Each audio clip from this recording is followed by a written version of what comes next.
Travis, the level of attention that's been the last couple of weeks with everything with Taylor, what has that been like to process for you, and even including things like casual paparazzi and all this? How are you managing that? No, we're learning with the paparazzi, just taking photos from all over the place. But at the same time, it's it comes with it. It comes with it. You got a lot of people that care about Taylor, and for good reason. So it's just got to keep living and learning and enjoying the moments. And at the end of the day, I've always been pretty good about compartmentalizing and being able to stay focused in this building. So I'll just keep rolling with that, man.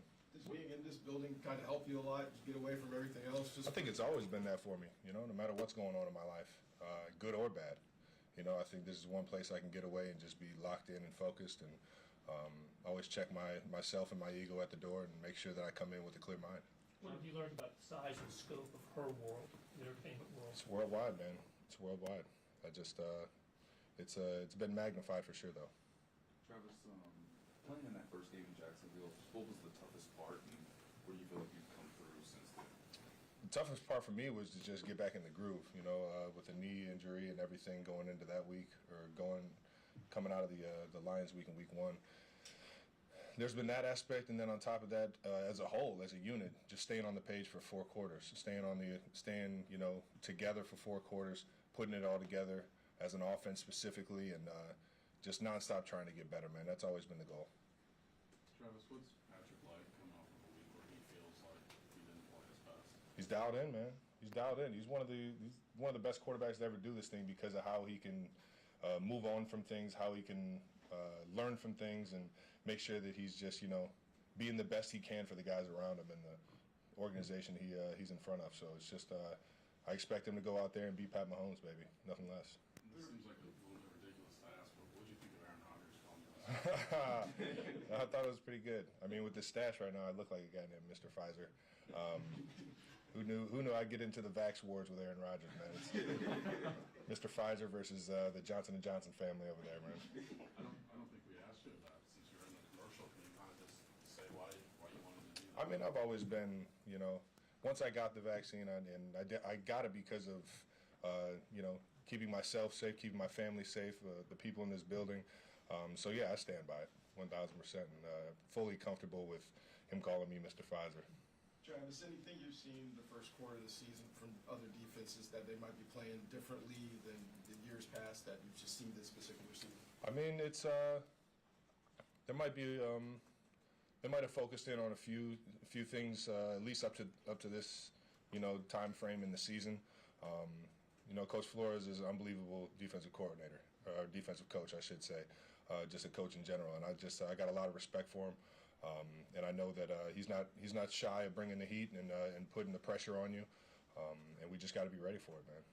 Travis, how rare is it that you and Patrick maybe aren't on the same page? When I think there was one play last week, it looked like you guys were. There was a few plays, and it's just we're still learning. We're still trying to figure things out and trying to make the best decisions.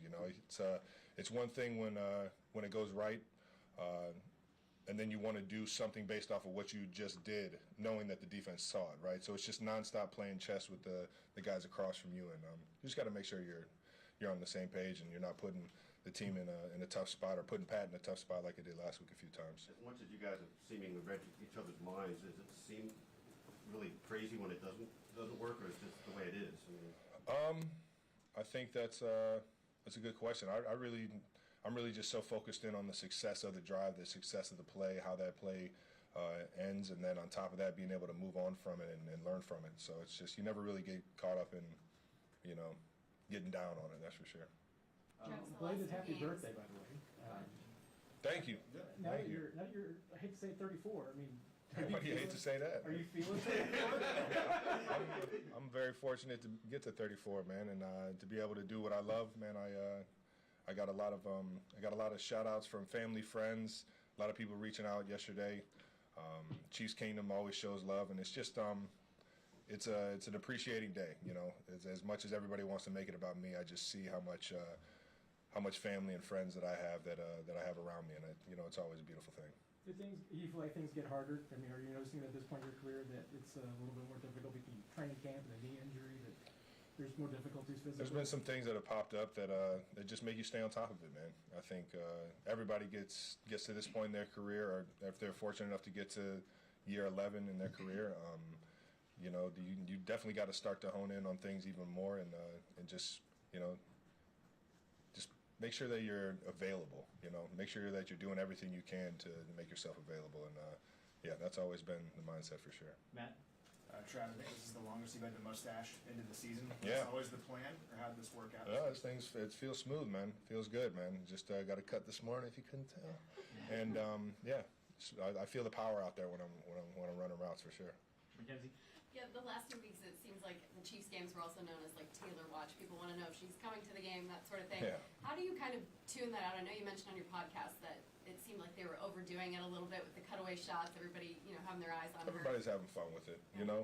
Whether I think they're overdoing it or not, you know I brought this to myself, or I've been fortunate enough to have fun with it, you know, and that's where all that really matters, is that it's not pissing anybody off, over here at least. So I'm having fun with it, and you know, I think that like I said earlier, I've been pretty good at just compartmentalizing and making sure my focus is always about, you know, winning the game, and I don't see that changing anytime soon.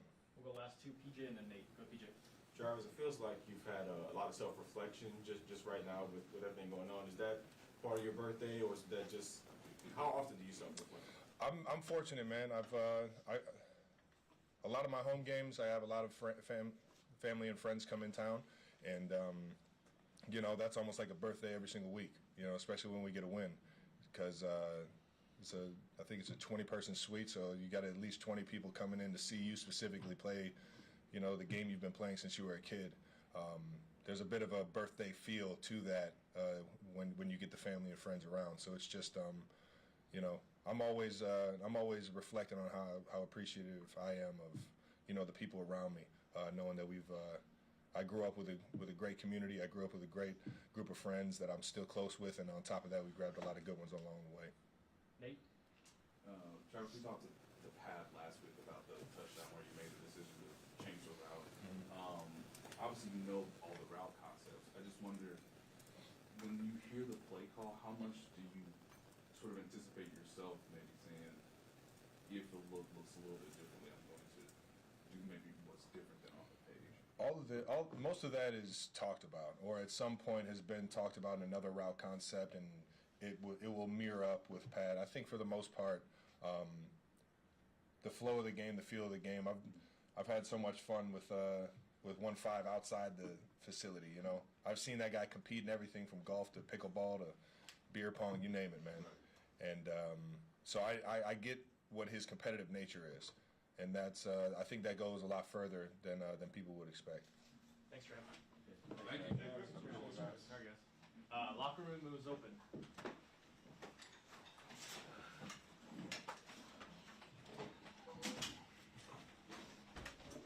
So Nate, set that aside.